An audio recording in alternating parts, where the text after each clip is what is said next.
Peace, peace. Assalamu alaikum. Shalom, shalom. Hotep, Islam, Alafia. What's going on, family? What's going on? Happy Monday, happy Monday. That's right. We are back. We are back. Happy Monday, happy Monday. It's good to be here. It's good to see you. What's going on, family? I know it's been a while. It's been a while. But we are back, live in the flesh. What's going on, family? Tap in with me. That's right. Tap in. We got another episode. We got another episode here today with the youngest teacher in America. That's right. We all about education over here. We all about reading over here. We all about writing over here. We all about stimulating your mind, body, and soul over here. All right, so you definitely want to get this break. So tap in if you want to learn more about education. Tap in if you want to learn how this young lady received her MBA, Master's in Business Administration, at the age of 16 years young. That's right, Miss Shania Muhammad is about to tap in with us, y'all. She about to tap in with us. All right, so definitely drop a book emoji. Drop a book emoji if you can hear me real quick. Drop a book emoji if you can hear me. Drop a book emoji if you can hear me real quick. We're about to tap in. Episode number 49, DTR 360 Books Podcast. Episode number 49. Tap in with me, y'all. Tap in. Tap in with me, y'all. All right, we're all about education. Give thanks, give thanks. We're all about education over here. We're gonna be interviewing the youngest teacher in America. We're gonna be interviewing the youngest teacher in America, y'all. So definitely get your papers and pens ready. Tell a friend to tell a friend. Share this video. That's right, share this video. Make sure that you tap in. Share this video. We're gonna be interviewing Miss Shania Muhammad, the youngest teacher in America, at 16 years young. That's a blessing. That's a blessing. That's a huge milestone. That's a huge milestone. Peace, peace. What's going on, sis? Peace. That's a huge milestone. So definitely, let me see if I could send it to her real quick. Let me see. Tell a friend to tell a friend, y'all. Tap in with me. Tap in.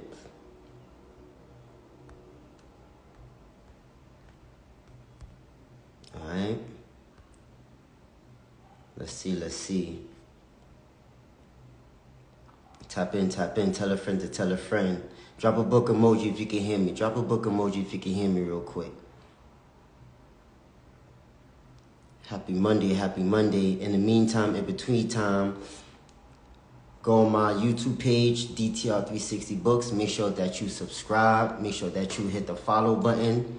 All right, we want to make sure and run those numbers up over at YouTube. Make sure that you subscribe. Make sure that you support. Make sure that you support. Subscribe to my YouTube channel, DTR 360 Books. Hit me up. Make sure you run those numbers up over at YouTube. All right.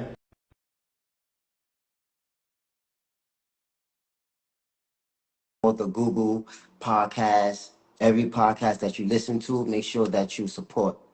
We also have a website, DTR360books.com. Salam alaikum, sis. How are you? Hello. What's going on? Can you hear me? Man, Yes. Peace. What's going on, sis? nothing. I just got off of work working with the kids. Right. So Same here. I just got off of work. I was reading a little bit of your book. Yeah. So I'm about to go in, ask you some questions and whatnot. You know what I'm saying? But yeah, thank you for coming on and accepting the invitation and everything. So I'm gonna read your bio off real quick, and then we're gonna get into the interview. Okay. All right. Assalamu alaikum, shalom, hotep, Islam, alafia, peace. What's going on, family? What's going on? Happy Monday. We are here with another episode, number 49, with Miss Shania Muhammad. That's right, Miss Shania Muhammad. She achieved yet another milestone at Langston University, where she earned a 4-year bachelor's degree in Family Consumer Science Child Development on May 6, 2023. Her academic prowess was honored with summa cum laude honors distinction, and she was recognized as a McCabe Scholar, USDA 1890 National Scholar, and Thurgood Marshall National Scholar. Her membership in multiple honor society further attests to her academic excellence. She is currently continuing her higher education, where she just graduated with her Master of Business Administration MBA degree. Ladies and gentlemen, brothers and sisters, please help me welcome Miss Shania Hello, Muhammad. hello, hello. Peace, yes. Yeah, so again, thank you, beloved, for coming on. So let's get right into it. So for the people who do not know you, please tell us a little bit about yourself and how you grew up. All right. So, a little bit about myself first. My name is Shania Muhammad, and I really started my journey during COVID. Honestly, me and my dad, we're best friends. We've always been really close. That like my entire time, my dad's literally my best friend, my sister, my everything. He's poured so much into me, and during COVID, he was like, we need to take an alternative route. Like they going into homeschooling. Schooling was weird during COVID because it's like, are we doing online? Are we not in school? Right, What's going on?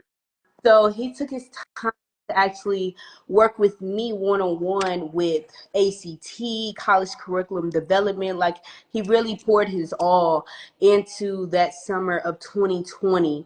And the summer of 20, let's see, was it the summer or it was either fall or summer 2021 is whenever I scored a 22 on my ACT and got $3.2 million in scholarships. So wow. as I took the ACT and we got my score, we literally applied to like 80 colleges.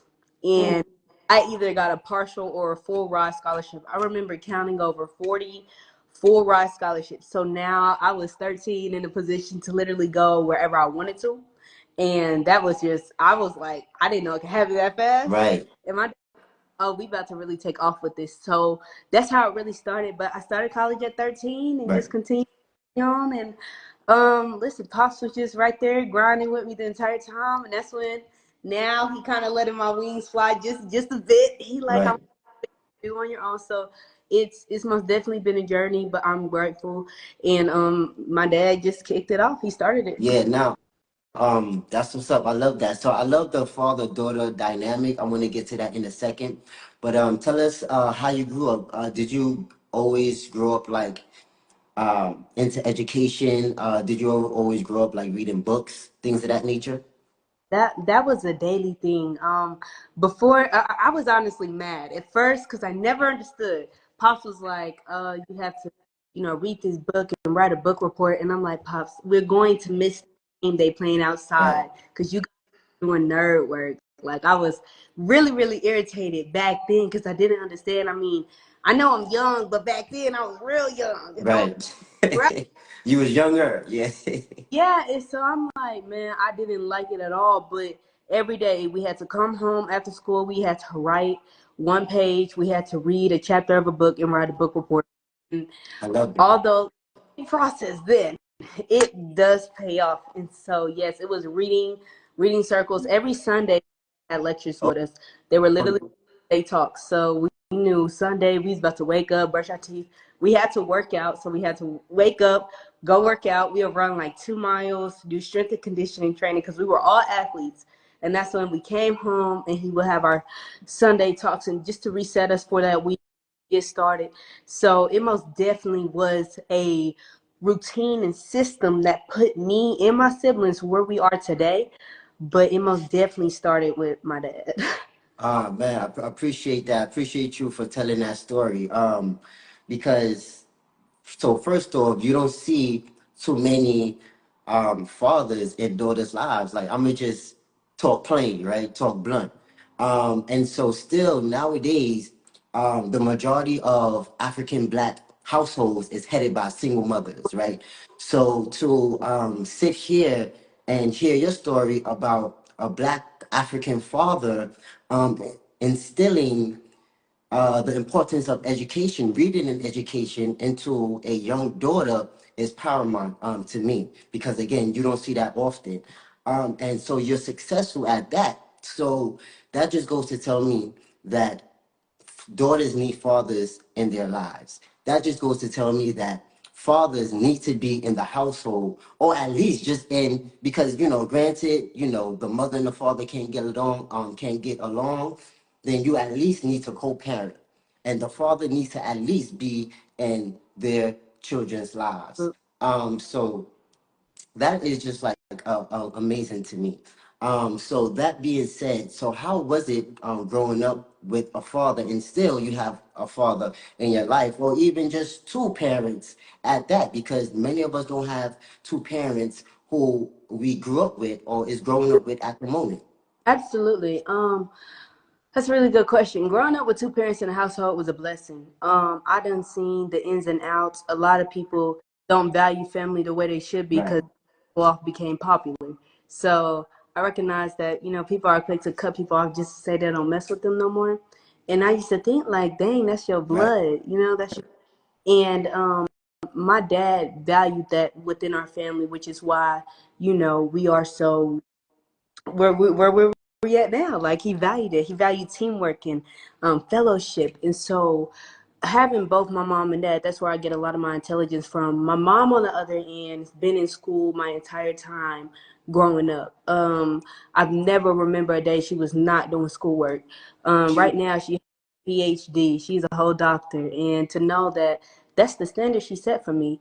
Like I Mm. have no choice but to be doctor now. It's like absolutely no other choice. And that's when my dad just understanding the balance of and fitness and wellness and mental health, like the foundation blocks he started me off with has been very fundamental. And that's when I see my mom carrying them out. It's like I got two, like both the best worlds. And that's when, of course, I've always been a daddy's girl. So having like my pops and we rock real hard like that, it's like he always kept me up on game, always kept me on my toes.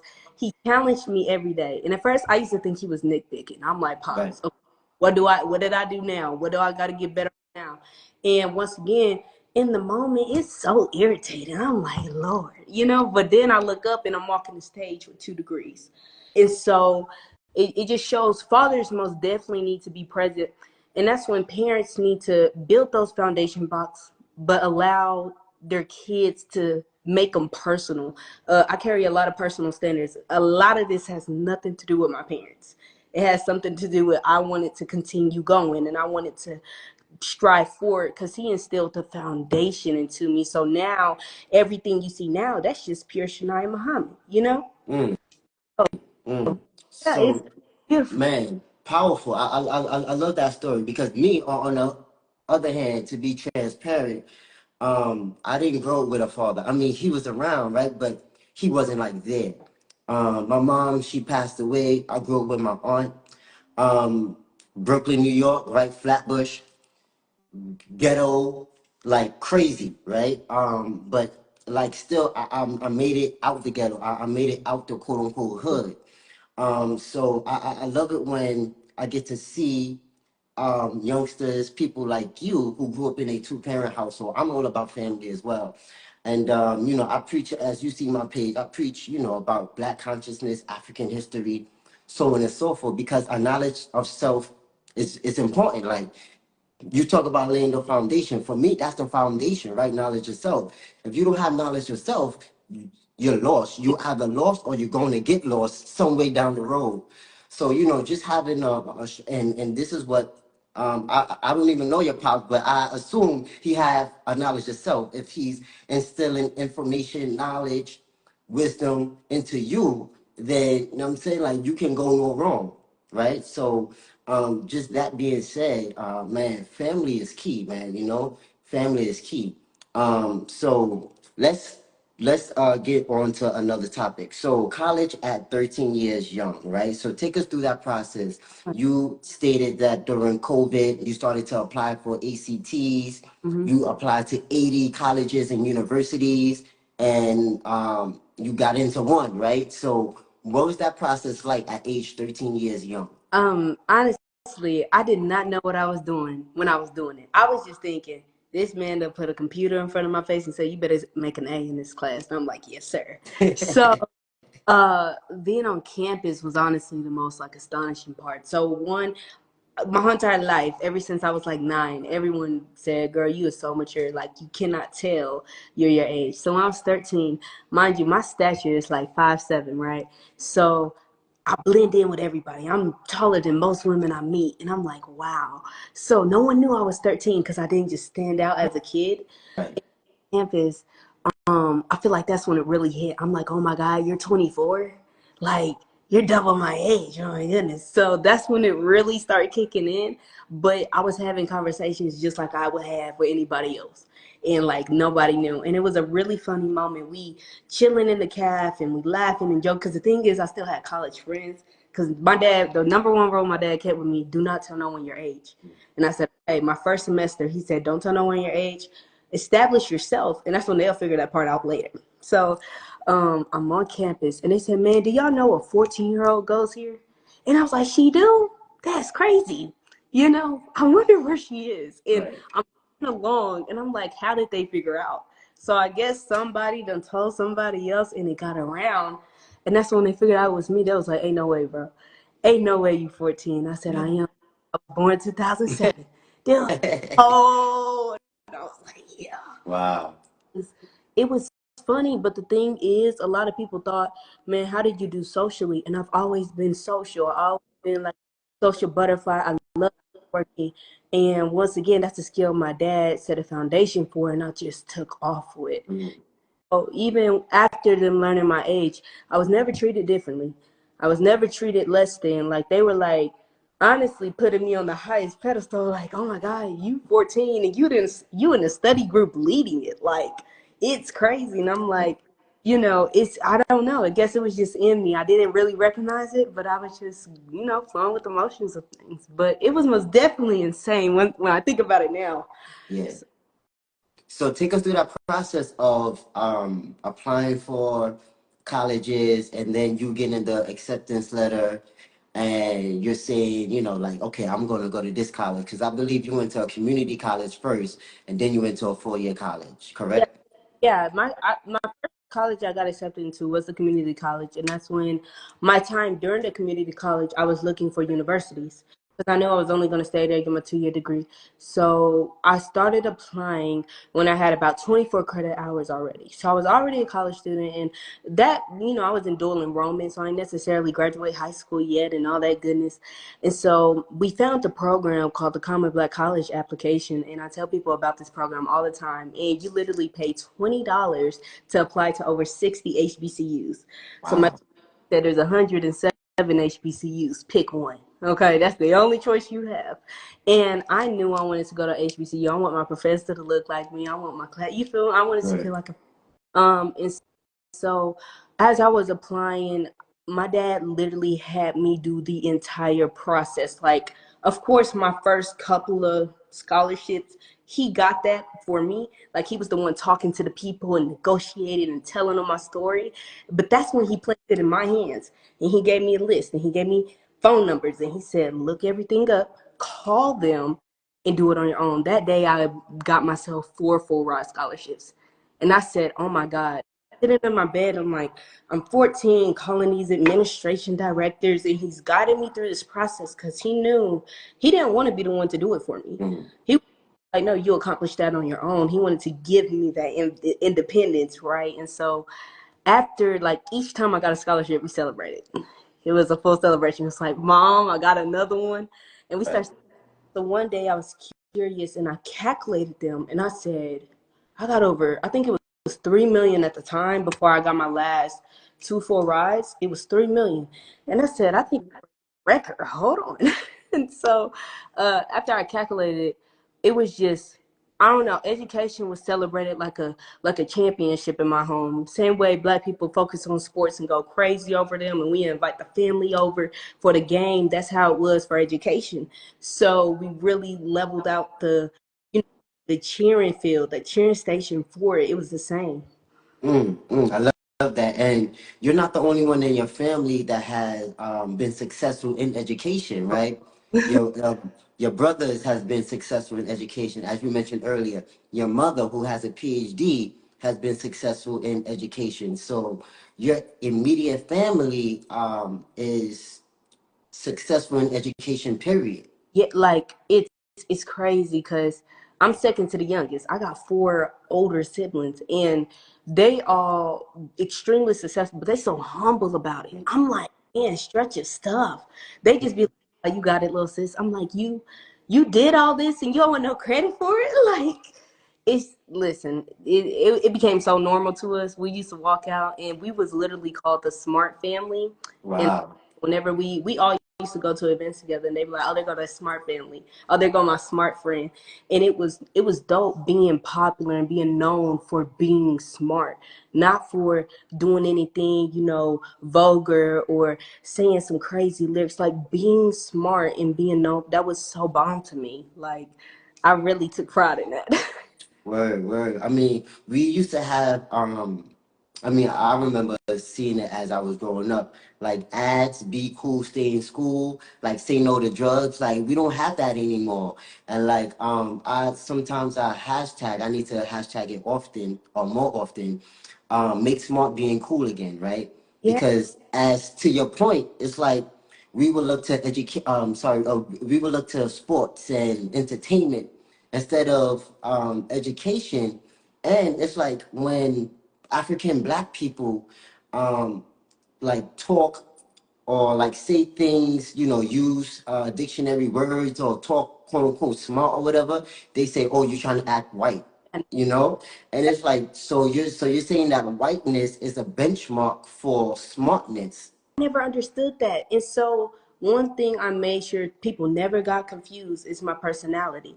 Don't make looking smart look nerdy and white and whitewashed. I wear locks, I got full lips. I don't try to cover nothing. I am black and I'm beautiful. And I push that just the way I push that I'm smart. Because I don't want you to get it confused. So there'd be a lot of people that meet me and they'd be like, oh my God, you're really seasoned. I'm like, okay, what does that mean? Like, is that a compliment? So they already got this stereotype of what a smart black girl looks like and acts like, and they don't think I'm outgoing. I dance and I skate and I talk and you know what I'm saying? I'm a community person. They think I'm gonna be tucked away with a book in my hand and shy. And it's so funny when they meet me. They was like, I never expected you to act like this. I'm like, oh, I get it all the time. Right. Right. I always say like I'm book smart and street smart. So like I got the best of both worlds because you ain't gonna try to get over me with that. And I can go in many rooms and navigate my way around many rooms. So hey, I got the best of both worlds. Yeah. You feel me? So in your book, so you're also an author, right? Author of a few books. But the one of which I want to concentrate on today is you said in your book, read, write, and listen, that we need to leverage our education and become all that we are destined and desire to be. Mm-hmm. What do you mean by leveraging our education? Don't let it my I how do I explain this? Like I leverage my education not only to get a job. That's the only thing we think of. I'm gonna get this degree to get a job. I leveraged it in social media. I leverage it in networking rooms. I leverage it in my personal relationships. There's so many ways to use this form of education, and it doesn't have to be a degree. Anything that you consume and learn, it means nothing if you let it sit. Any skill you're not actively practicing and using, you're going to lose it. And so leverage your education in all spaces. I leverage my education in scholarships. I calculated it, and now I push. I'm $1 million scholar. And whenever you say it like that, you know what I'm saying, you're able to flow with it. Brand yourself as that. So I know a lot of people who's like, I got a degree, but I work a regular job. And I said, what room did you go into to leverage that degree, to leverage that skill set? You got to show people more than just a degree. Show them them social skills. Show them your, public speaking skills. Show them your writing abilities. You have to leverage more than just your degree. And a lot of people think, well, if I already did 4 years, put the work in, what more do I have to do? Why do I got to keep proving myself? And I tell you, that's just how the world works. Every day there's something new. You got to keep up with the program. Word, word. I feel that. I feel that. I love that. All right, so for someone who's watching this right now, take us through some steps and how you achieved a MBA at 16 years young. Man, I'm still trying to figure that part out. That most definitely was the craziest thing I have done. Because I was most definitely going to take a year break after my bachelor's until the opportunity came up. So basically, what I did is I actually paired with the National Black MBA Association. And when I found this organization and I found thousands of Black people that look just like me with MBAs, I was highly motivated. So I connected with the president and they literally told me, we will pay for your school. I said, huh? They said, we are covering each semester. So like they just closed my last semester and I actually became an official brand ambassador for this organization. And this is one of the biggest organizations in like Black higher up education. And so I'm like, oh my God, like the opportunities are endless. But that's really how it started when I connected with the National Black MBA Association. And that's when I started tutoring one of their kids. And I saw the dynamic of how, like, this organization is really helping a lot of people out, regardless if they have an MBA or not. I was really motivated to pursue mine and achieve it just because of what they do. That was like actual goal. But I mean, after I graduated, I applied and I got started. Now it's crazy. I have one professor who didn't want me to graduate. Like he was strong bone on. I understand you're 16. You get no privilege here. And I graduated from a PWI because it was online. It was cheap. It was Okay. right. And so, they didn't want to see no Black girl making history. And I knew that. And I knew they was going to try anything and everything to stop it. Mm, Off that stage, it's official. mm. Okay. So it's So what kept you, so that being said, what kept you motivated and what kept you steadfast in your achieving and obtaining your MBA, knowing that other people would say that you couldn't do it, the naysayers and the detractors. I really feel like it was honestly, it was understanding how many people I would inspire after I did it. Before I went back into my second semester with my MBA, I had one of the most challenging semesters. I had a lot to do. And MBA coursework is totally different than anything I've experienced. And I read my and sometimes you have to be that motivator for yourself. And I knew, like, I pushed my best version of myself out on social media, in my books, in my writings. And so I went back to that. And I read the words 13-year-old Shania was saying to motivate 16-year-old Shania. And after I read my book, I said, oh, I got to get it done. Because I clearly stated there ain't nothing I cannot do. There's nothing that I cannot achieve. I simply say, don't tell me the sky's the limit when there's footprints on the moon. Mm. And I know I can really go that far. Why not?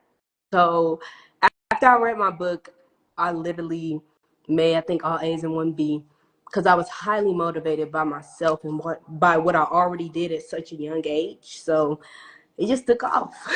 Wow. And where can people purchase your book at, beloved? You can purchase my book by clicking the link in my bio. You will see two links. One is for one-on-one tutoring sessions with me, and the other one is for my book.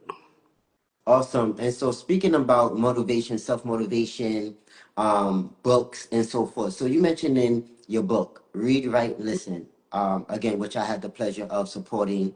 And congrats, by the way, on obtaining an MBA. That is a huge milestone. Congratulations on that. Um, and so you mentioned that your dad saw something in you that you didn't see in yourself. What was that? Um, And you also mentioned that you didn't think that you could be successful in education as well. Why is that? so for your first question, my dad saw my relentless, like my restless greatness in me. He saw that no matter how many times I fail, I was going to get back up. I mean, it's been this way since I started learning how to ride a bike. I didn't care how many times I fell back up and said, I don't want no shoulder pads, no helmet. I'm a raw dog it. And he knew from that moment what I was going to be. And there was a lot, I mean, I faced a lot of things just growing up with self-identity, understanding who I was. I was the only little girl at school with locks, okay? No one understood. They wasn't as fashionized and they wasn't popping like they are today. So now I look at people like, you got to catch up because I've been having this for 13 years, right? And so having things so beyond people's measures and their understanding, I didn't really know how to cope with it. I knew I was smart, but I didn't know how to show it to be cool. I knew I was beautiful, but I didn't wear box braids and I ain't put on lashes. I ain't wear the thick lip gloss. Like, I didn't know how to show that side of myself when I was 11, 12. And so now he saw like how much confidence I was going to have. And he made sure I seen it for myself too. So on that side, that was the case. And that's when with education, I've never seen someone blow up because they smart. Like, you would usually hear like, oh, the Asians created something different and, inventors or something. But I've never seen someone in, my space that looked like me that is popping because they smart. Usually if you an athlete, you a model, you a dancer, you somewhere in entertainment. And so that's why I was like, I can't, I could be successful, but it's not going to be the type of success that I was definitely craving when I was young because I didn't understand it. You want to be popular and seen and have thousands of followers. That's like the biggest thing as a kid. And that's when I recognized I can do both. I was like, okay, this got some heat to it. It got some. Word. Well, salute to you, man. More success, more money, more success, more elevation. I go by the saying that elevation causes expansion, right? Yeah. So the more you elevate, the more you expand. So continued success, beloved. So you've made history again by being the youngest teacher in America. So Yeah. congrats on that. So how did that happen? And did you know at some point that you wanted to become a teacher, or it kind of just like fell into your lap? Absolutely. I feel like since kindergarten, I knew. Okay. I had an amazing kindergarten teacher. She came to my first gymnastics competition and I fell in love. I said, oh my God, I'm going to be a teacher and support my babies in and out the classroom. Second grade is when it was very definitive. I came home every day and I had my brother play my student. And although he did not enjoy it, I surely did. Okay. He had homework, tests, quizzes, and my dad made sure he had to accommodate to anything I said. So it was fun. But I've been knowing. And it was crazy because after I graduated, the principal, the owner of the school, and this is a Black woman. She owns a full Black-owned private school. Like, I didn't even know they had something like that in my city. And she was like, I would love to have your daughter. I was like, really? Like, I'm 15. You want a 15-year-old teaching students? And she was like, yeah. And so I told her I'm going to wait till I could drive so I won't be in the pickup line with my students because I just found that weird. So as soon as I turned 16, I got my L's. I passed my driver's test on the first time. My dad bought me a brand new Infiniti. And I was like, oh, yeah, we rocking. Okay. Okay, so I was really feeling myself back then. I was like, okay, I got a car, I'm popping, I got transpo, I'm good. That's what's up. Yeah. That's what's up. So what's some of the challenges that you face in being a 16 years young teacher? Ooh, man, lots. Parents, criticism online. I mean, just Talk about the whole. it. Talk about it. Oh my God. With parents, they most definitely came in that classroom doubtful. I think I had one parent who knew my story 2 years ago, and she was like, "Girl, I ain't worried about my kid. Okay, I'm just happy they in your presence." I said, "Bet," but that was one out of like 15, and I had to throughout this year. I really had to prove myself to these parents, and I really wasn't that type of person. It's like you accept me for who I am or you don't, but I'm gonna keep living. But I knew as a teacher, I'm now in this with y'all. You feel me? Your baby is now my baby, and I don't play about my kids. And so I had to really show them it's more than an age for me. I was actually trained for this. I went through 3 years of professional teacher training to be where I'm at today. I have a degree in education. Like, I know I'm young, but baby, the same way you trust in that 28-year-old with your baby, he went through the same coursework I did. But I understand the years of experience life gives you that a college can't. And I said, that's the only thing I'm missing. But give me a chance. Give me a chance. And I had that individual conversation with literally all my parents. And after that, we still had some hiccups. I ain't gonna Yeah. hold you. We had some hiccups, but Yeah, yeah, we yeah. had some hiccups. But Right. at the end of the day, I'm very well mannered and well spoken. So anything they were confused on or anything I did not agree with, I'm gonna definitely talk it out. Mm, We got it together. right. Um, online, honestly, I call it my professional middle finger. I'm not gonna hold you. I just do not care. I don't even read the comments like that, and so I knew how much criticism I was gonna get. But at the end of the day, there's nothing you could do to me when I know I'm elevating the next generation. Like these are our next doctors, lawyers, our next presidents. Like these are our next set of people who is going to be running this world. I'm thankful to be in this position. You know, it's not just a gloating position for me. I really don't care about the title of being the youngest anything. I'm just happy I can do what I do. Right.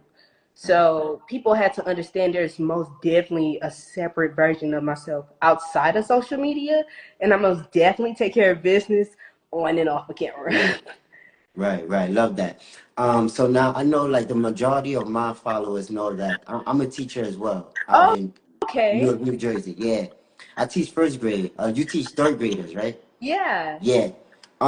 So I mean, I know I see it. I mean, your children is a little older, but I see it as my children, they still like can't read on a first grade reading level. Mm. Um, and it's like, granted, they're young, but you still need to have some sort of initiation, like Yeah. want to do something.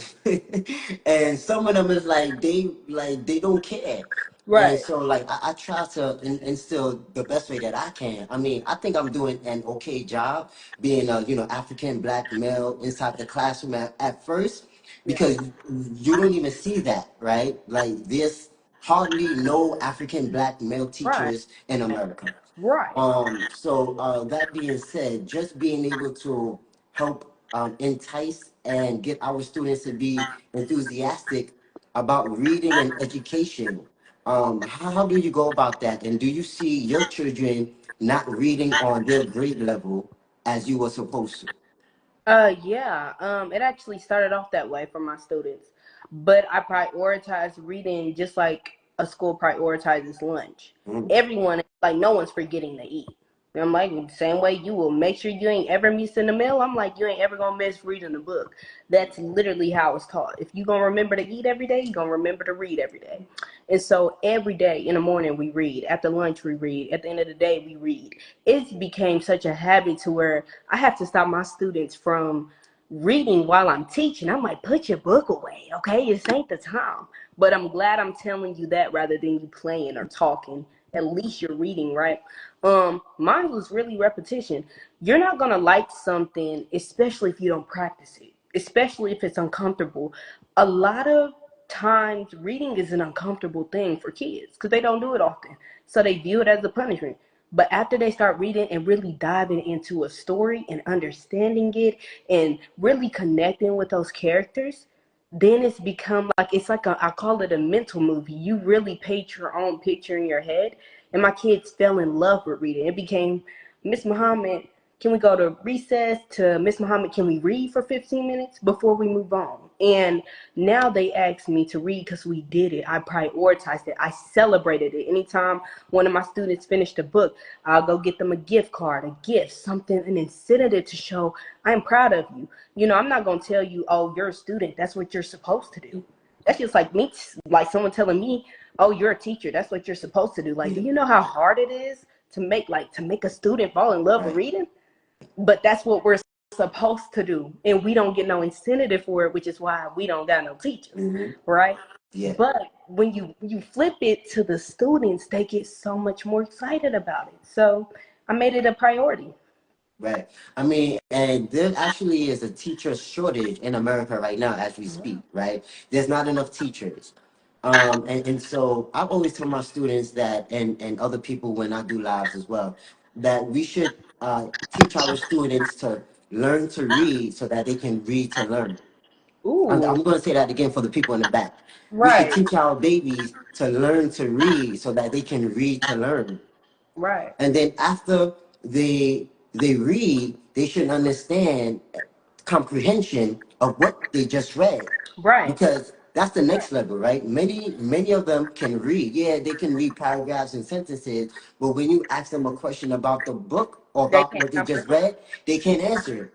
So Hmm. that's the next level I try to. But again, my baby's is a little younger. I was about to say Um, they a little yeah, young. yeah, right. But I'm yeah, I be yeah, I'm like a different breed inside that classroom. Trust me. Absolutely. I'll be, I'll be on them because one, they need someone to be on them. One, and then two, they need to learn how to read, Right. right? Because they don't do it at home. That's my next point. That we can do all that we can as And teachers inside the classroom, listen, but that's not enough, it's not. right? I always say that education begins at home and ends abroad.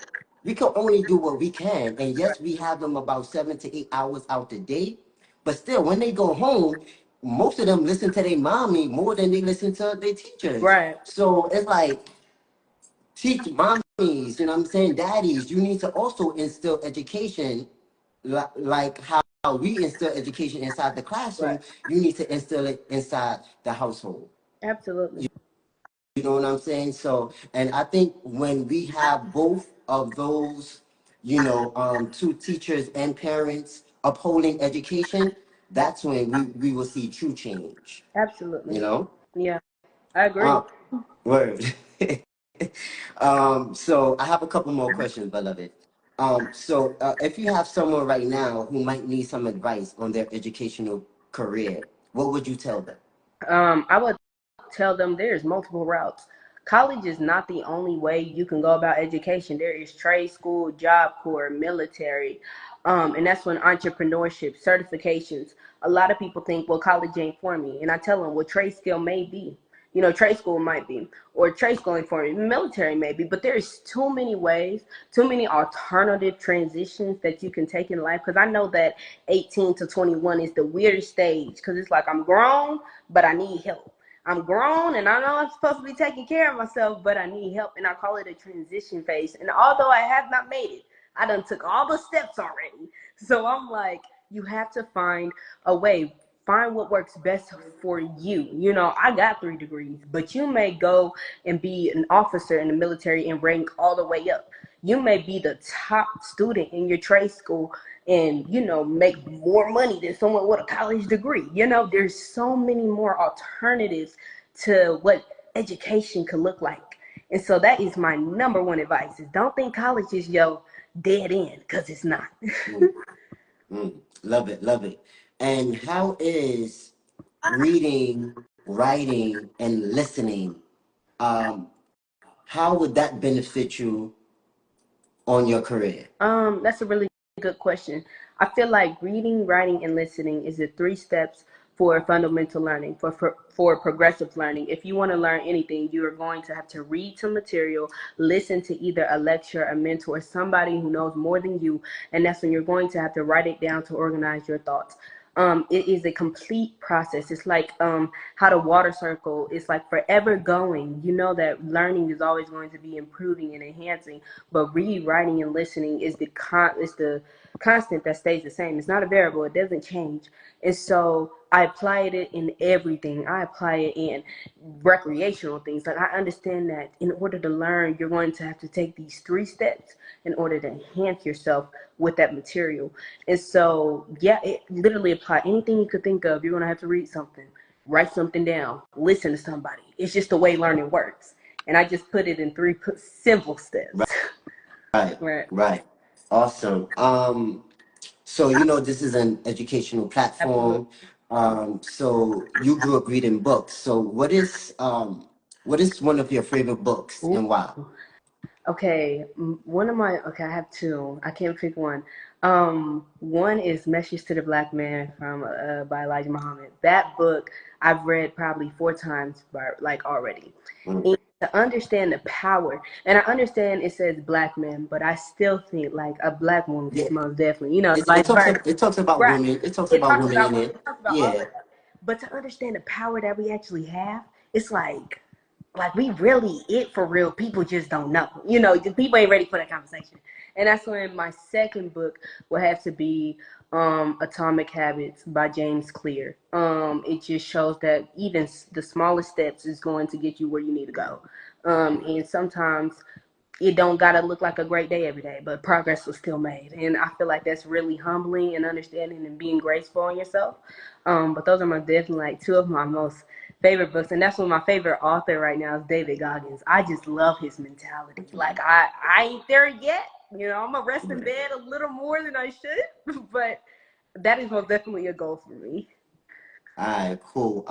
And so we're gonna play. And I love how you gave a little balance of history and Yeah. then like motivating yourself and things of that nature. Like that's key. That's key.